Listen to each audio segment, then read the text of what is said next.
সেহেরিতে এমনভাবে খাবেন না যে মনে হয় এটা আপনার জীবনের শেষ খাওয়া। এভাবে খাবেন না। সেহেরিতে কম খান। যত বেশি খাবেন তত বেশি আপনি অলস হয়ে যাবেন। মুসলিমদের উচিত নয় খুব বেশি ভরপেট খাওয়া। এবং এই সুন্নাতটা এখন কিতাবের মধ্যে আছে, আমাদের বডি এবং আমলের মধ্যে সুন্নাতটা খুব একটা নাই। যত বড় আশেকের রসুল দেখবেন তত বড় ভড়ি। এটাই বাস্তবতা। আমরা ভোগবিলাসী হয়ে গেছে আর কি।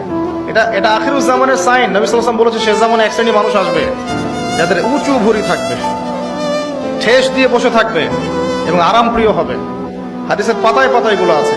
ইফতারেও কম খাবেন। ইফতারে সারাদিন রোজা রেখে বেশি খাবেন না।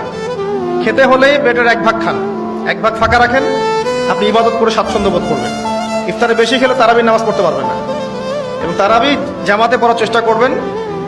তারাবি সালাতে সুন্দর করে লম্বা করে পড়ার চেষ্টা করবেন। সময় লাগুক 1 ঘন্টা 2 ঘন্টা।